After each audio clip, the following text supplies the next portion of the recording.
Greetings, everybody, and a very warm welcome to this edition of Kaizen Central. We're going to be talking about how companies avoid the trap that is being set by what is called the Great Resignation. Now, this is happening across all industries, across a great many areas of business. Post-lockdown, employees are reassessing their entire work-life balance. Of course, most of them had nearly a couple of years of flexible working. Some have been on furlough. As I say, they're calling it the Great Resignation. As we'll see in manufacturing, the same thing is actually happening. If I can just share my screen one more time.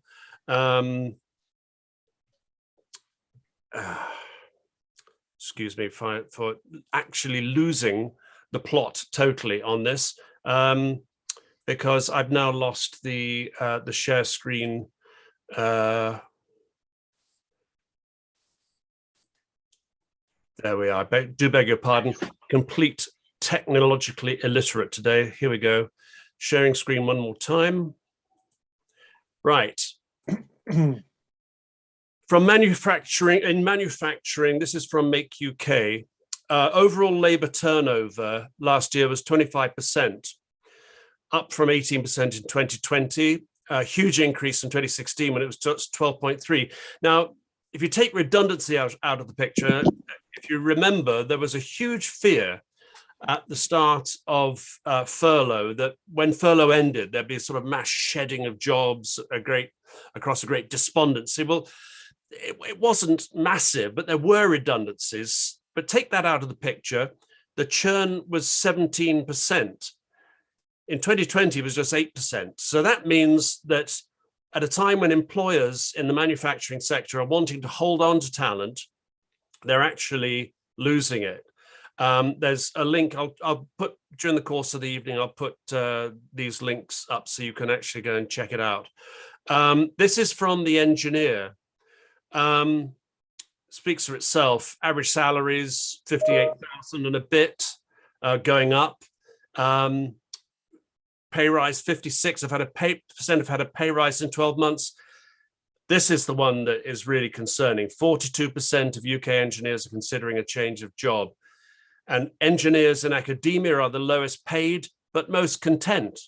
Now, again, that's interesting. They're not making as much money, but they're happier. So I think that is an extremely interesting set of figures.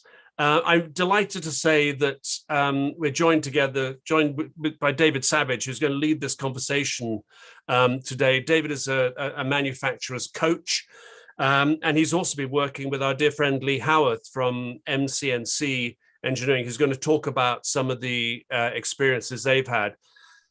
David, perhaps you'd like to kick off about this, because clearly it's not about a day's pay for a day's work any longer. It's about so many more things. It's about culture, diversity, sustainability, work-life balance, you name it. What are you seeing on the ground?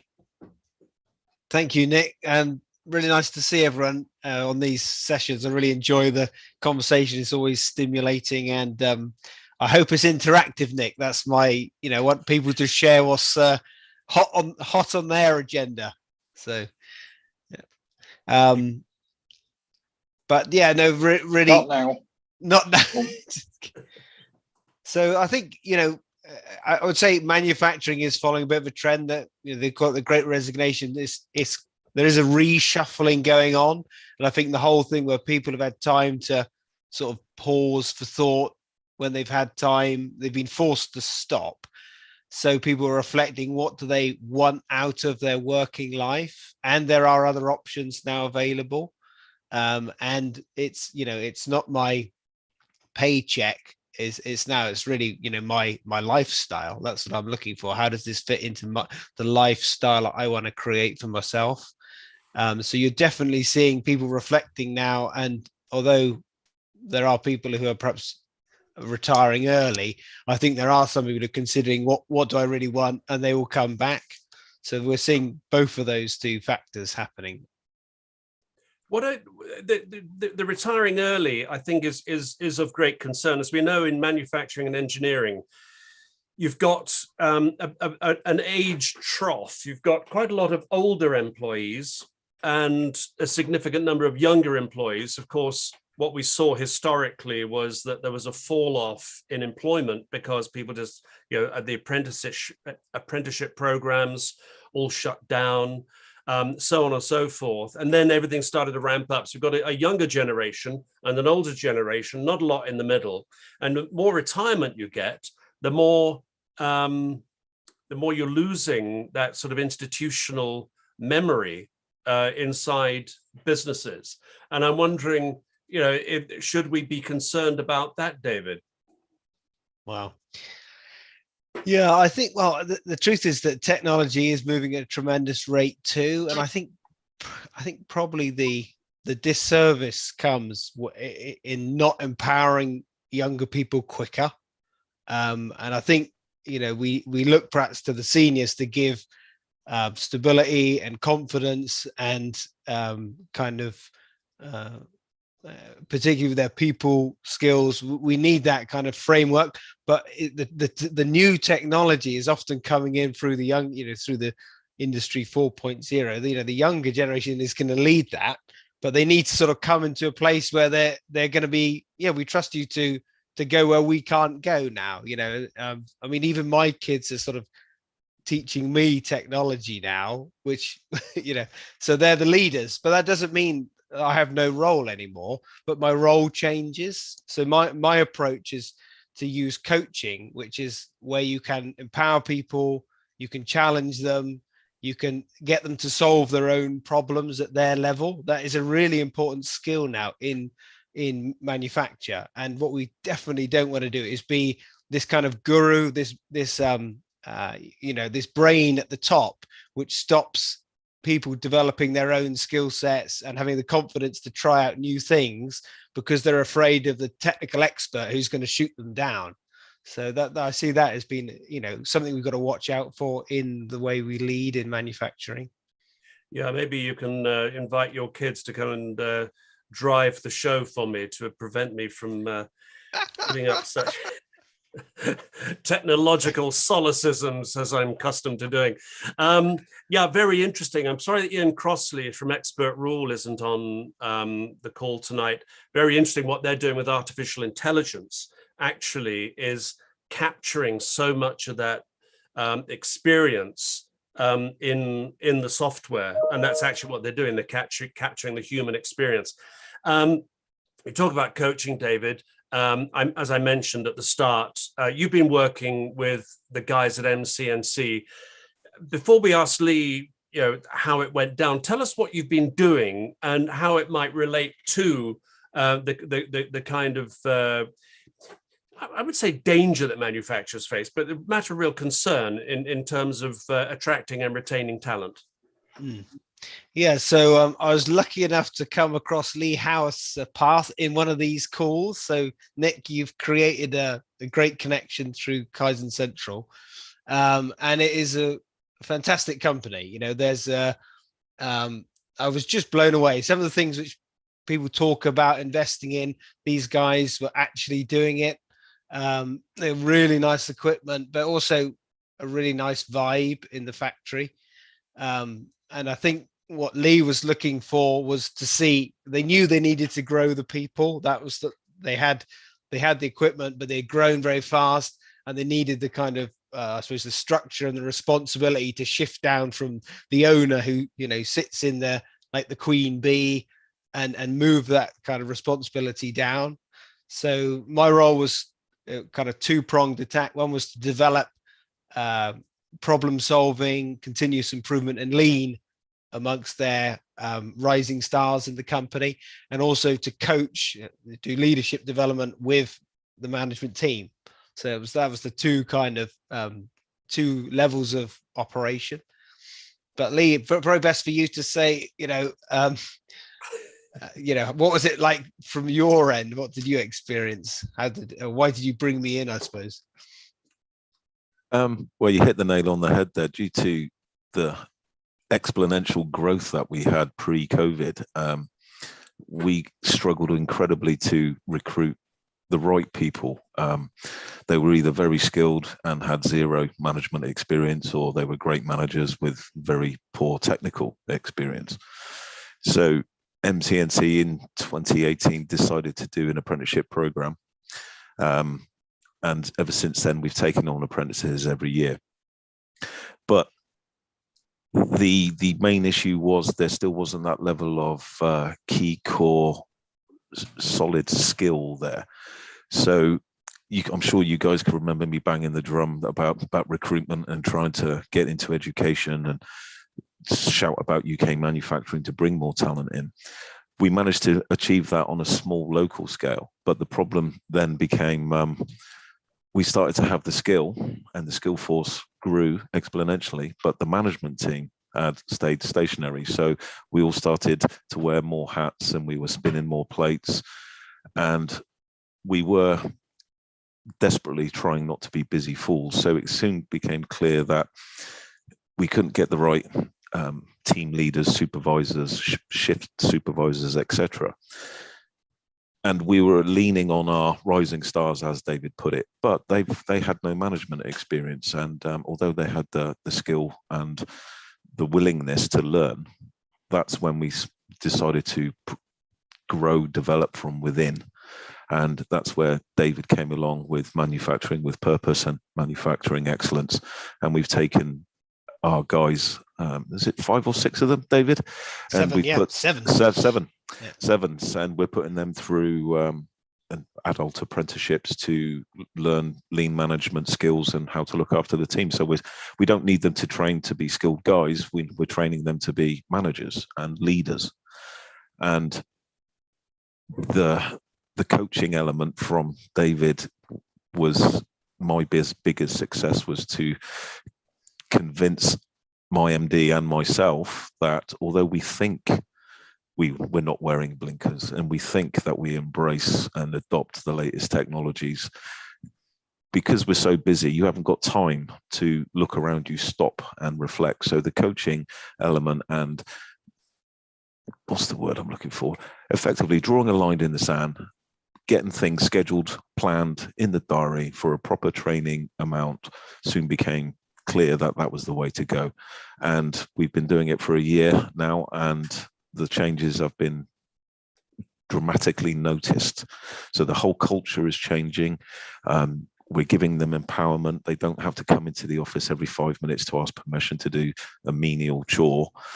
So we're giving them empowerment to make various decisions at a certain level, where before they felt obliged to have to ask permission constantly. So all these problem-solving skills, and the best bit is every couple of weeks, David comes in, they have a session with the cell leaders, and it gives them time to stop, pause and reflect and think about how they can improve their current processes and their current methodology. So it's been a pleasure to have David in. It helps create a good buzz as well. So we're also becoming more engaged with the team, and by team I mean the whole workforce. So we have regular monthly update meetings where we inform them of what's going on, how well we're doing, what went well, what didn't go well. And since then, the vibe, like David said, is got even better, and it is becoming a cultural change for everybody to be the best that they can be. And furthermore, because of the various things that MCNT have been doing to try and maintain that level of interest within manufacturing and within our brand as a centre of excellence, we've been working quite closely with local schools and colleges over the last 12 to 18 months by doing our FOBEM event. I attended Career Talk Days yesterday. I've got another careers fair at a local school on Monday.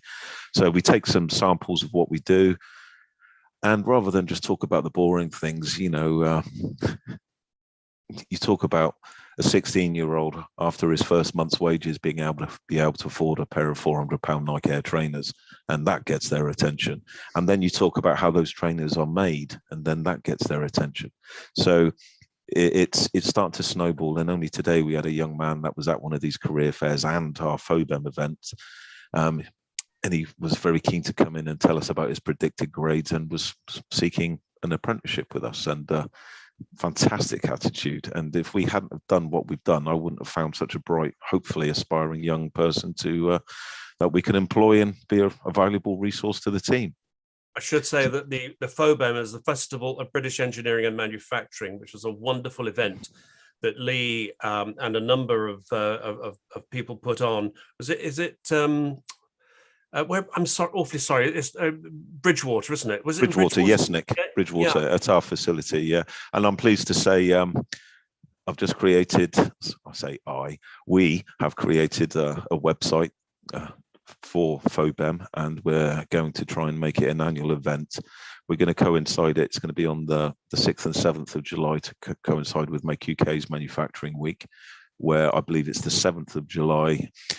We're trying to encourage all manufacturers to open their doors and invite local people to come in and see what manufacturing of the this century is all about. Manufacturing Day.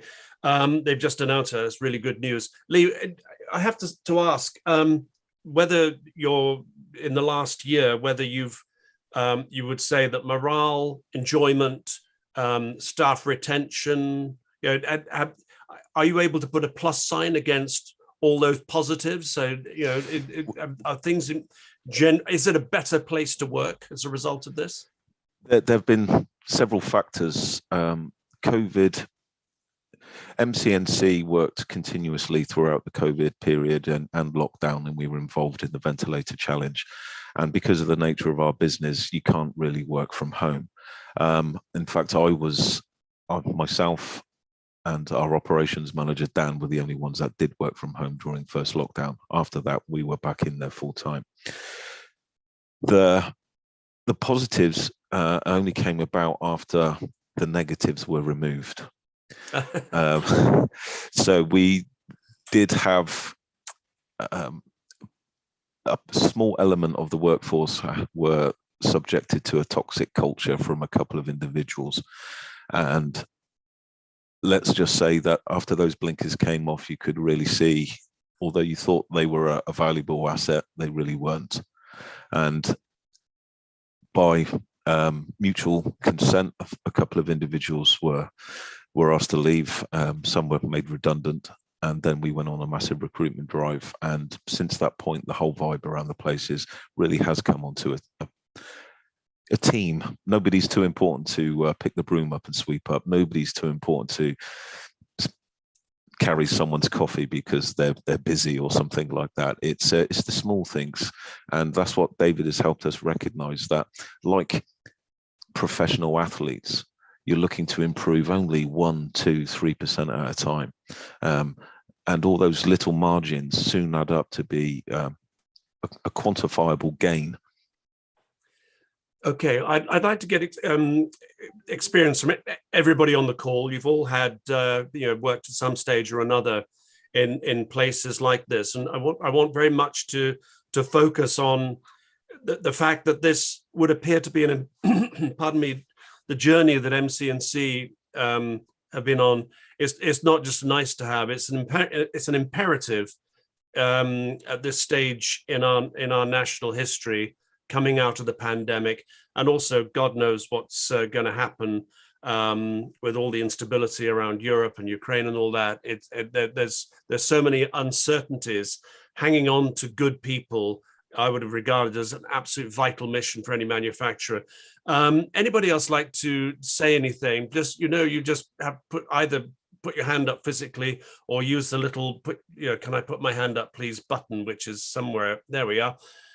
Mr. Stewart, sir, lovely to see you. Good evening, everybody. Good evening. Nice to see you, Nick. Nice to see you.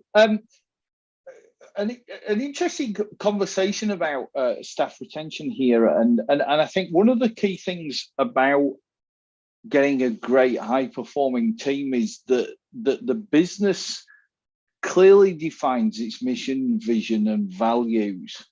And when I say mission, vision, and values, some people are nodding. And I didn't actually see anybody go, oh, no, like this. And when I mean mission, vision, and values, I don't mean those posters of leaping dolphins that we used to, if you're old enough to remember, in the 80s and 90s, you used to see in the office with things like endeavor and challenge and things like that, those horrible pieces. I mean, the vision for me is, what are we trying to build here, and what does success look like? And I don't mean a business of 10 million. I mean, how are we going to change people's lives? What do we want to be famous for? What do we want to be known for?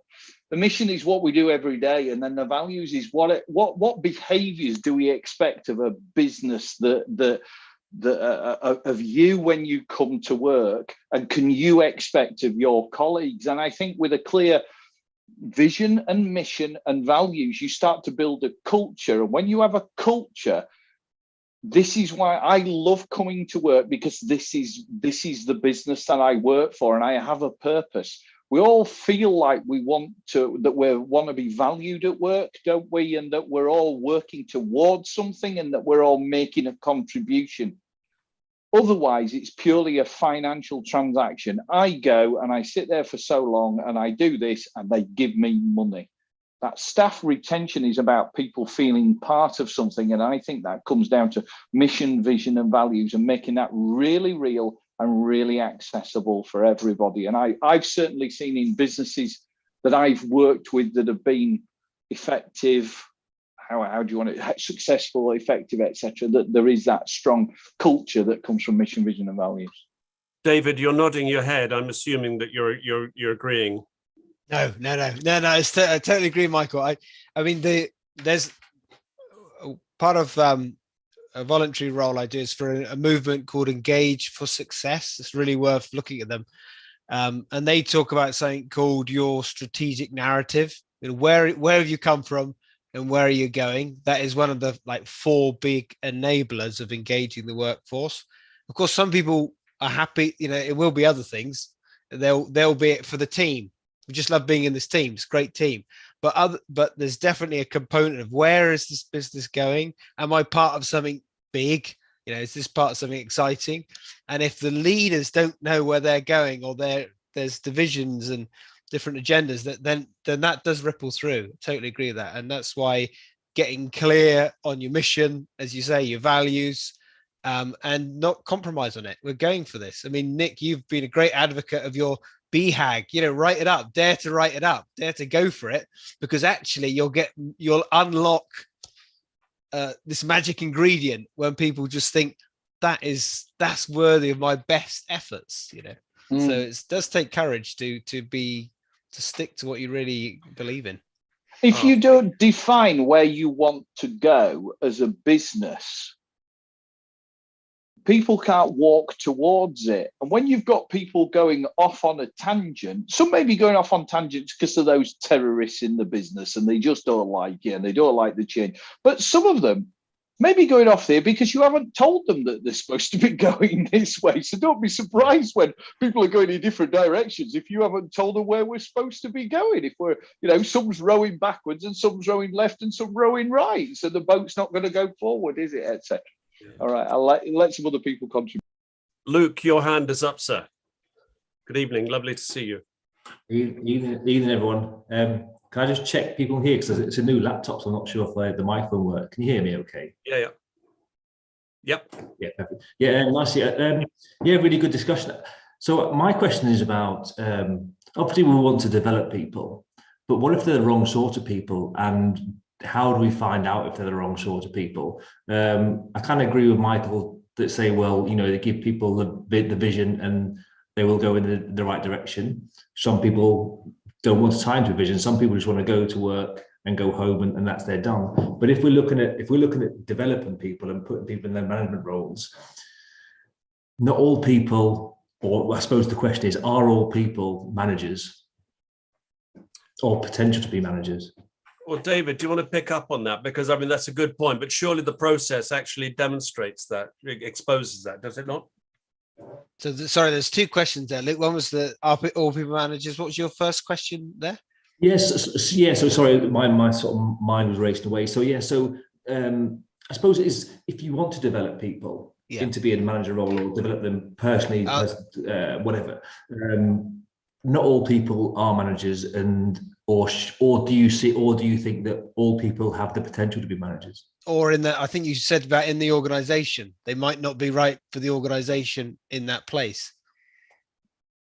It could be both. Yeah, with this sort of culture thing, some people, yeah. So I think it's interesting because you say high churn. I don't always read that as being a problem. I think it can be really healthy if people are not thriving to move on, go somewhere where you will thrive. And we've had calls with people on this call who have seen that they've an apprentice has come in, has moved out into another organization, and they still remain business partners in different companies, and maybe they even come back in again, but the managers has been prepared to let them go because that's in their best interest, and is not held them back, even if they're doing a brilliant job. If it's not right for their career, it's a kindness to let people go. And I think that, good karma comes back, I think.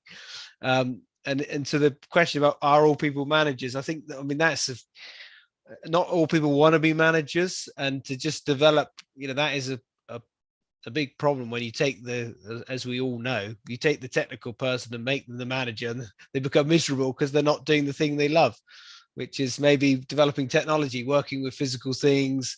I don't really enjoy having long chats with people about, personal life. That's the thing I hate. All I would say is I think that a lot more people would be better at it if they got support rather than just chucked in the deep end and hope they become a great manager.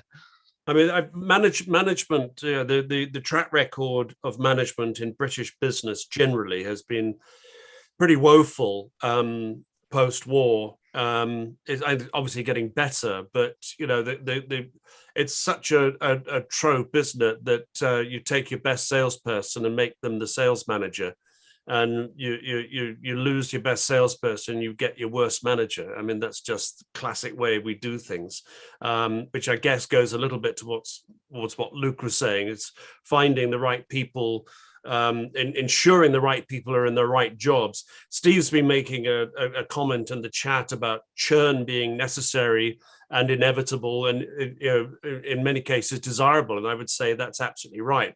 If the churn is pretty uniform, if you're sort of there or thereabouts, but if you're losing staff faster than you can recruit good ones, then the churn is working against you. And I guess that's the point to be made.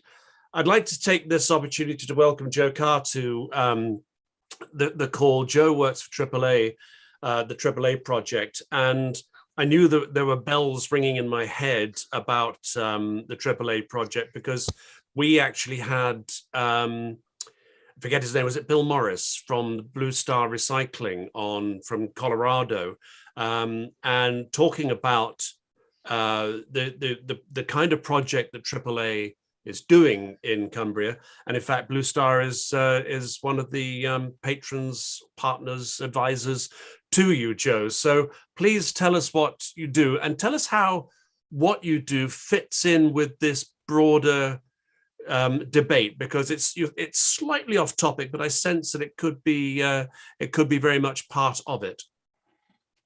Thanks so much, Nick, and it's a pleasure to be here and really interested to hear the conversation so far. I think it's a fascinating discussion around the Great Resignation, and I think I'm lucky enough to have two perspectives on this. So I do two jobs.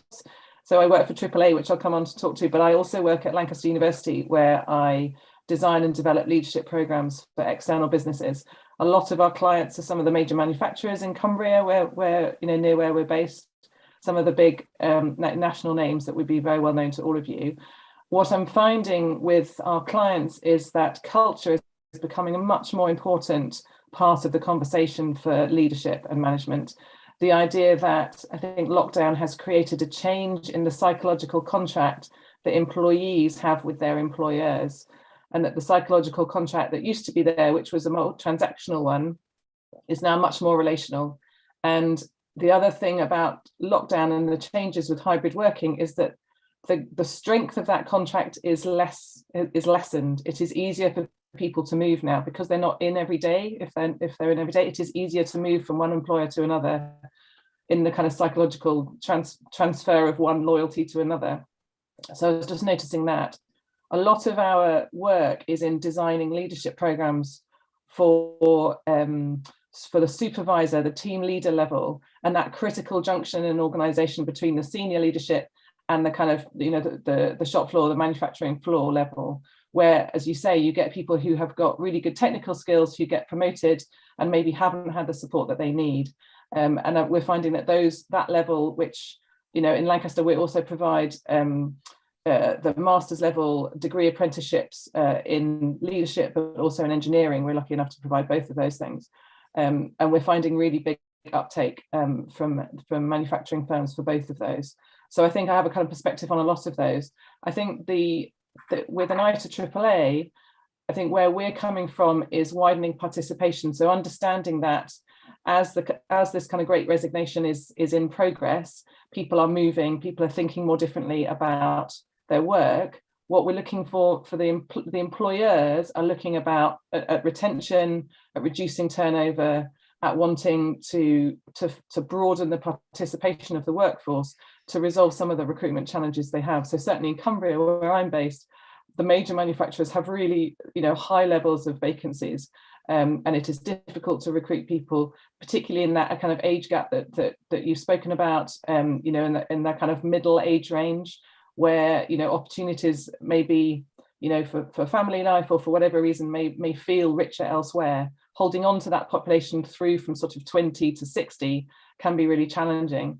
So what AAA are doing is with Bill Morris. So Bill Morris and the Blue Star Recycling have brought to Cumbria an inclusion project model, which has run very successfully in the US. And I think Bill would have talked to you in the previous episode about that. But what we're doing is wanting to provide organizations with a set of candidates that they probably would not access otherwise. So particularly for AAA, that's autistic adults, but it may also be adults who face other barriers to work, who may be working below their potential in other employers, in lower level roles, and don't have the support to work to their potential. It may be people who are work ready but are unable to access work through recruitment procedures which are not inclusive. And what we have shown, and what sort of the work that Bill and James Emmett Company, who are the disability inclusion specialists from the states that we're working with, have shown in their history, is that working with this population particularly, retention levels are high, turnover is low, the productivity and the safety record for this workforce population are higher. So in terms of an attractive workforce population, I think there's a kind of misconception around what that might be, and our job as part of the project is to really kind of broaden that conversation. What that does for an individual organization is really broaden the conversation about what is the culture in this organization. How inclusive are we? Are we inclusive to working parents? Are we inclusive to autistic adults? Are we inclusive to flexible working? What can we do as a company? And Michael, to your point about vision, mission and values, what are the behaviors we demonstrate to demonstrate that we are inclusive? And there's a real sense that what helps one population, one community, will help all of our communities. And so I think that's a lot of the kind of core of what we're about. We're working with some of the large manufacturing and engineering companies in Cumbria, and we have a huge amount of interest in the project, which is fantastic. But I see it very much as, I think the timing of the project is right because of the wider challenges of the Great Resignation. So that's a brief introduction. Thank you, Joe. I mean, I'm intrigued. I fully accept what you're saying, and obviously about what it shows about a company that does get involved. Do you have any feedback, any evidence that shows that that people are not just keen to get involved with you, but having got involved with AAA, that it's actually worked for them, and that the workers, existing workforce, have embraced it and have felt that being part of a company that does this is very much makes their working life more worthwhile? And that's a great question, Nick. And I think our project is new, so we launched the project at the end of the year. What we do have, so we don't have data on that because our candidates have not fully been enrolled long enough for us to have that data. What we do have is the data from the States, where retention levels generally drop by about 10% year on year. So turnover rates drop by 10% year on year. The safety record for production, so for manufacturing, goes up by a substantial margin. and the employee engagement, so the kind of check-in around culture, which is different in different companies. Companies do that in a whole set of different ways. But in the UK, obviously, employment engagement surveys is one way to do that. There are significant differences and improvements in those conversations about what does it feel like to work here? Is this somewhere I want to come? And as Michael was saying, is this somewhere that I feel really passionate about coming in the door in the morning? Am I happy to be here? And those metrics all go up. And that's not just for the autistic candidates who are working there. That's across the board. That's everyone. So what changes for autistic adults or adults with disabilities changes the culture for everybody noticeably. Oh, well, I really do wish you all the very best, and please want you to come back and keep us abreast of the progress. We've got a lot more time to chat, but Steve Murphy's got his hand up. I'd like to take his question. Steve. No, it's just an observation to sort of put out there, and that is the NHS seems to do quite a successful job with retire and return. So in other words, people that are quite in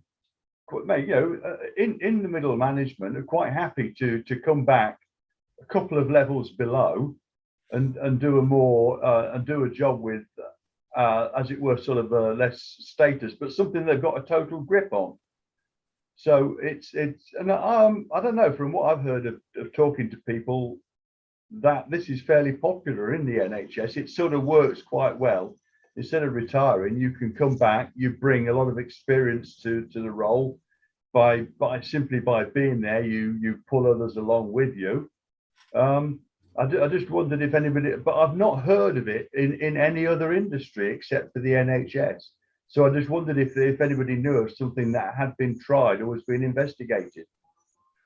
Yeah, Joe's just made the point in text that nuclear engineering also has a history of doing this very successfully.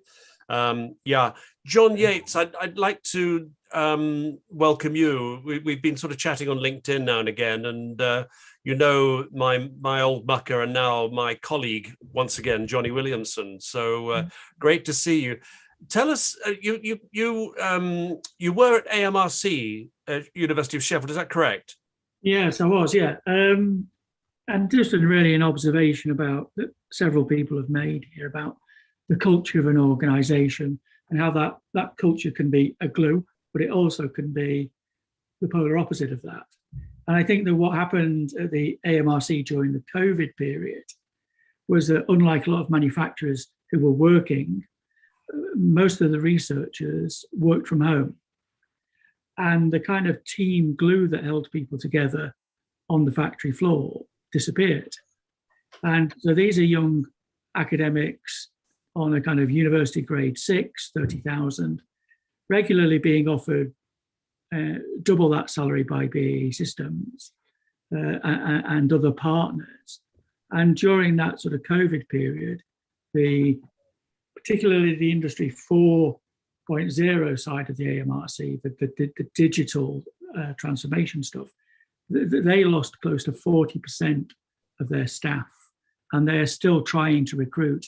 The problem they've got, and this is something that a chap in Bradford called, in Sheffield called David Richards is trying to address, is the big skills gap in things like full stack developers, front end developers, who are just moving from company to company, commanding their own salaries.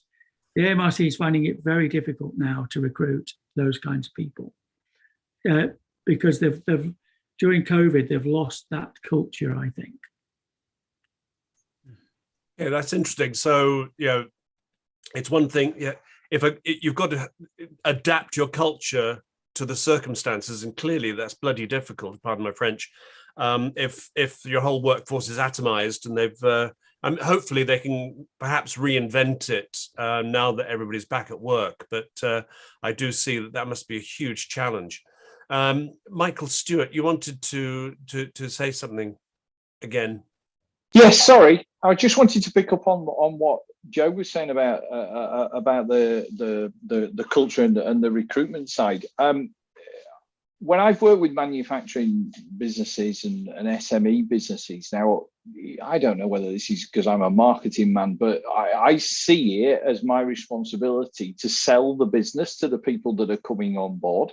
And so that I try and put together an advert that talks about why this is a great place to go, and that attracts great candidates. Now, sales and marketing are fabulous at promising the earth and then leaving the business to deliver on it. The business needs to be able to deliver on everything that you put in that job advert, but that comes back to that culture again of we have built this business, this is what it is, but then you need to sell it, and that job advert needs to sell the business to the potential candidates to attract the best people and to get them excited about what the potential of working there would be. Paint them a picture, make them a promise, rather than you need to do this, you need to do that, you want this, we want the other, etc. And so that was just the point that I was going to make on the back of that. David, you just want to keep you had any thoughts around some of the things you've been hearing the last 10 minutes? It's a really interesting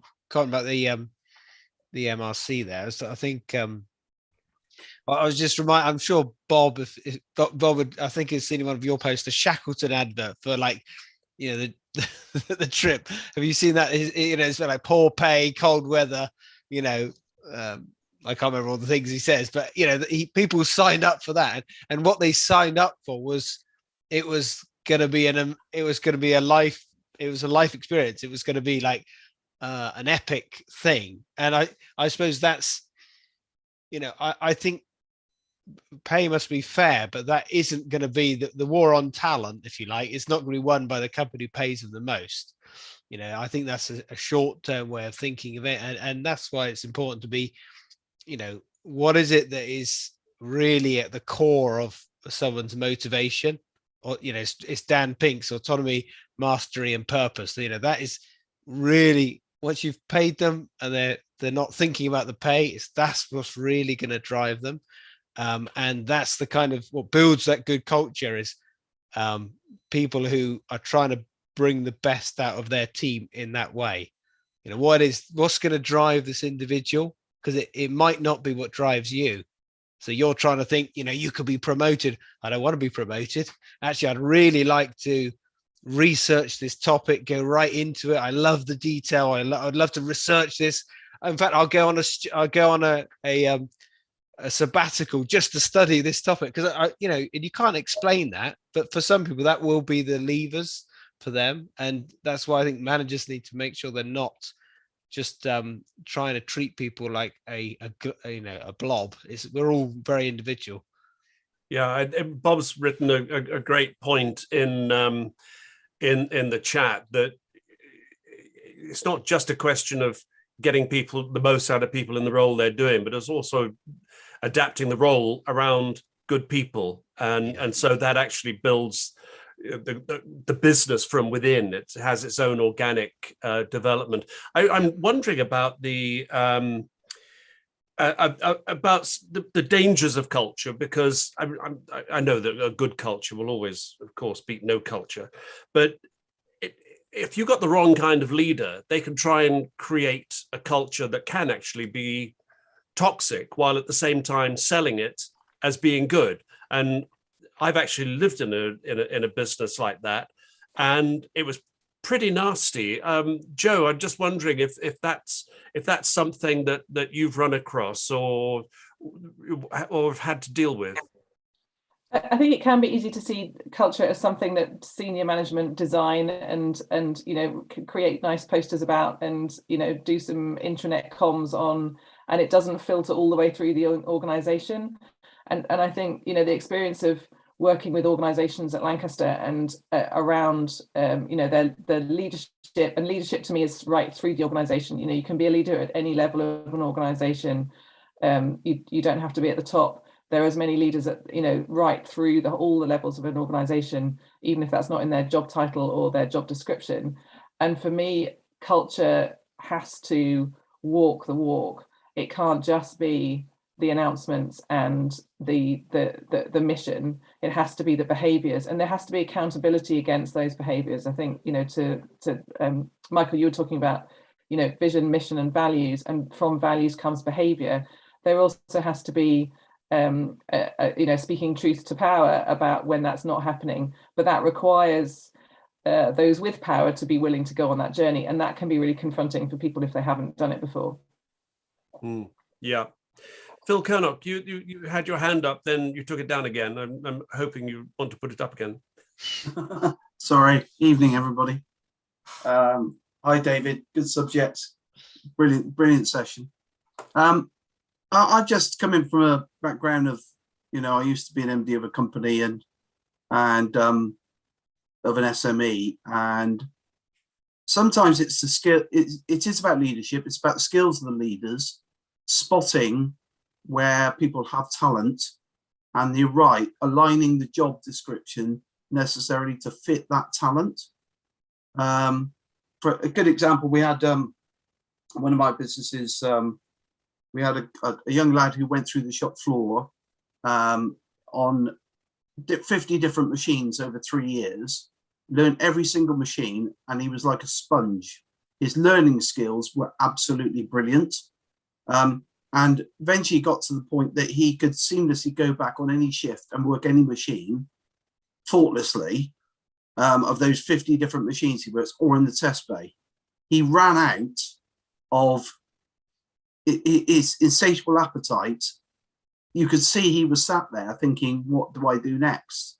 So part of the review process we used to have was to ask people where they would like to be in 3 to 5 years' time.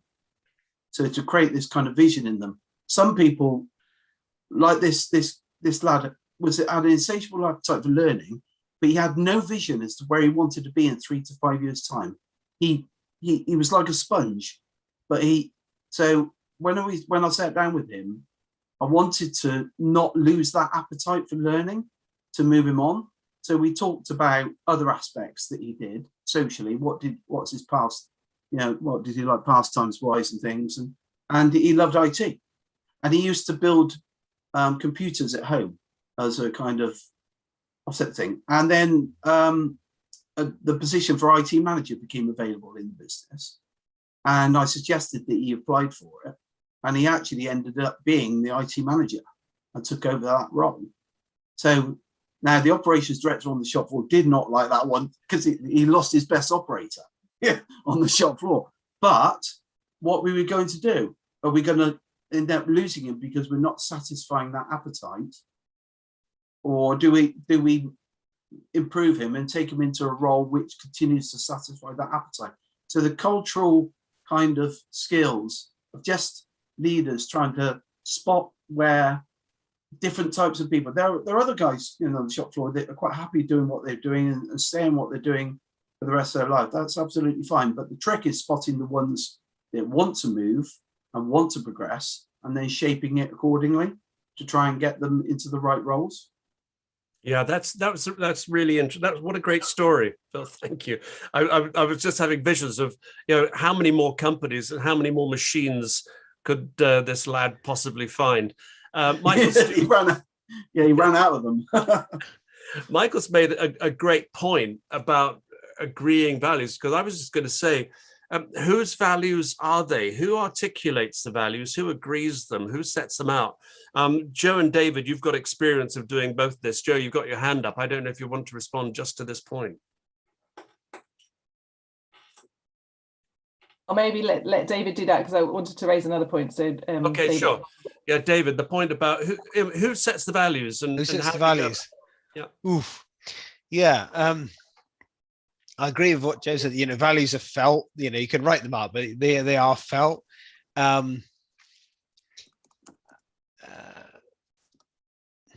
do you have to agree them? Do you have to negotiate them? Do you have to somebody have to articulate them somehow, or else somebody who hasn't got the vocabulary, the emotional vocabulary to talk about these things may say, "Well, you're talking about values. I mean, does that mean not stealing or anything like that?" Yeah. So it can come from a conversation about those unwritten rules about what happens in an organization. So in a lot of organizations we talk about the big and little conversations. So a little conversation might be within a team group, and a big conversation might be getting people right through the organization together in a room and going, what are those unwritten rules about how we, how do we do stuff around here?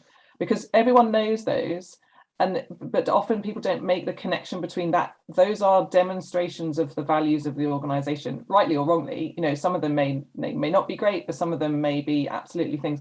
And it's starting at those kind of conversation. It's like, what's the unwritten rule about what you do when someone's new, or how you support somebody, or and all organizations have those unwritten rules, and the values are in there somewhere, and it's about having those conversations and unearthing those and then testing them through the organization, going, well, are we happy with those? Do we like those?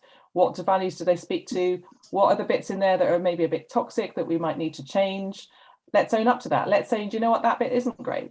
What can we do about that? What value is that stepping on that we need to address? And so for me, it's a bottom-up conversation as much as it's a top-down conversation through the organization to really articulate those. And it takes a bit of back and forth. It takes time, conversation, to get to a shared understanding about what they are, because usually when you start that process, the top and the bottom of the organization have very different things to say about what they are. But as Bob says in the chat, you don't have to have the same set of rules or values, because things will change whether you're at the board or whether you're on the shop floor, but they have to align in terms of doing the right thing. The fundamental value has to be doing the right thing for the right reason. And so I think they do it. Well, I would only have one set of values for an organisation, and I think both if you say top down and bottom up or whatever, however you put it, for me, there's a workshopping piece that needs to be done, or a data capture or an information capture needs to be done. That then needs to be articulated in some way, and then some kind of discussion about how these things work.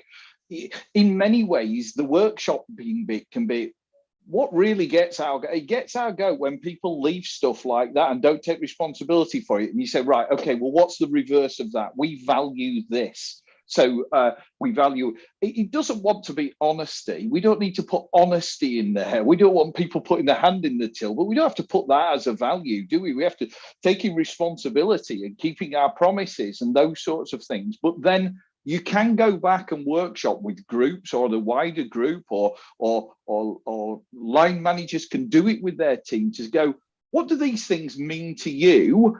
And then they can be, but at some point you've got to put them in agreed and sell them and then everybody bought into this is what it's about, and this is what good looks like, and this is what we believe everybody should do. So I think that's how the process works: workshopping, get something down on paper, then agree it, talk it, and get agreement for it.